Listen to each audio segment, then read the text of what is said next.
Hey there, everyone. Welcome to another video. I'm Cassandra from CassandraTyndall.com, and it's really great to be back. It feels like it's been a while. January has been a very long year.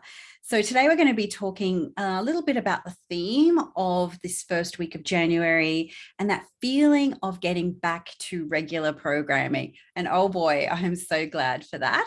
But before we get into the few nitty-gritties I want to discuss with you about that, I just want to take a minute and let you know that I do have an upcoming module starting on February 16 Australian time. So that will be February 15 if you are in the Northern Hemisphere. So this next module of the Contemporary Astrology program is all about chart interpretation. So if you've got a solid grasp on the basics, so the signs, the planets, the houses, and the aspects, now we really want to work on weaving those threads and themes together to draw out the core components of the birth chart, analyzing the stuff that maybe isn't quite so important or not a core feature.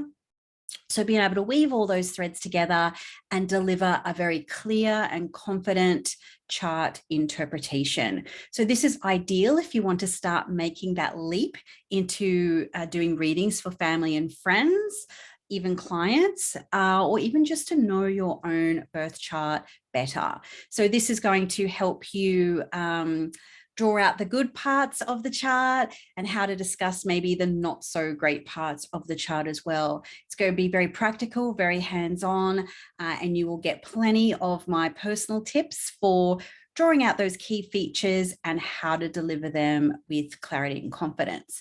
So that all starts on February 16, my time, 15th in the north. And that goes over 4 weeks, and there's an early bird rate to get on to sign up before that rate goes up. So that will end, I think, early next week. There's also a little bit of a blog post there, what I will be talking about in this video too. But if you do want more regular updates and find out what's happening, do subscribe to my newsletter. That is always the best place to find out what's happening. All right, so we are Mercury direct today, and oh boy, I feel that. I'm so glad for that, and no doubt you are too. January, as I said, it's been a very long year and really ready to get a little bit of sort of traction on 2022. So January, we saw quite a lot of shifts and changes, and one of the most notable ones, I think, was Jupiter in Pisces for all of us. Of course, Jupiter is now at about 7 degrees, so it's almost like way over doubled, tripled the distance it got in May, June, and July of 2021. So Jupiter is literally boot scooting through Pisces. It's going really, really quickly and saturating that energy. So that abundance of water is very healing, obviously, very nourishing, very contemplative, but not necessarily very practical and action orientated and, synonymous with getting your mojo back. So, of course, making that application to Neptune as well can add a little bit of an emphasis to that as well. But things and the flavors really change in February. So now Venus is direct in Capricorn. We've had the new moon that kicked off the month. So the new moon in Aquarius, that also was coupled with the Chinese lunar calendar, so their new year. We also have the Sun-Saturn conjunction that takes place on Friday, the 4th in the Northern Hemisphere, and here it's on Saturday, the 5th. So that takes place at 15 degrees of Aquarius. Now, Saturn has just sort of reached that 14 and 15 degree mark. So like Jupiter, it's also further along in the zodiac than what it's been for the entirety of the end of 2020 and all through 2021. So Saturn too is also breaking through new ground. Now, I'm going to be sort of talking mainly about this conjunction between the Sun and Saturn and sort of the changing visibility levels of Jupiter and Saturn, and how you might be able to use this as a little bit of a food for thought on how to approach February. And of course, the longer viewpoint of 2022, if you like. So the fact that this Sun-Saturn conjunction happens at 15 degrees, so we're talking smack bang in the middle of a fixed sign. So to me, that does speak a little bit of maybe some choices or decisions, new clarity, or the arrival of, okay, like now I can see that Jupiter Pisces fog has lifted a little bit, and now I can make some choices from that maybe restful or inspired or nourishing space. That might have those long-lasting, solid, this is what I want right in the middle of Aquarius type of vibe. So I'm just going to share the chart with you so you can see what that actually looks like. And we can see that the Sun and Saturn come together at 15 Aquarius. So I have done a video in a previous Mercury retrograde phase, speaking of the cazimi. So I might put one of those linky things up there so you can easily access that. One of the ways I really describe when a planet conjoins the sun is like when you've been using your mobile phone a lot during the day and its energy gradually depletes, and then you shove in that charger and it becomes reanimated and gets its energy back. And it doesn't necessarily mean the battery's fully charged in an instant. It is still a process. And this is the same thing for Saturn. You could also liken this to a new moon. Okay, so it's like the Sun and Saturn do conjoin once a year. So instead of the monthly new moon, this is like an annual new moon for Saturn. And so Saturn is literally getting recharged, reanimated, reinforced. It's getting a little bit of energy and mojo back from the Sun. So this is going to perhaps help you draw some lines in the sand about a responsibility, about an obligation, about a commitment. It might help you clarify some choices, some ideologies potentially, or even things to do with structure and limitations and boundaries. There is a proverbial line when it comes to Saturn, you know, what are you available for in a certain area of your life, and maybe what you're no longer available for. The fact that Mercury is stationing at the time can also help you get those almost those light bulb moments, the things that you've been pondering or thinking about or letting marinate or stew a little bit inside in January, and now really getting a lot of energy, mojo, and clarity. I also like that Mars is in a position of strength right now. So there is this sense of things, the energy is getting a little bit more momentous, if that's even a word, a little bit more momentum behind it than what it's had. And just a nice little bonus there that as the conjunction takes place, that moon has slipped into Aries.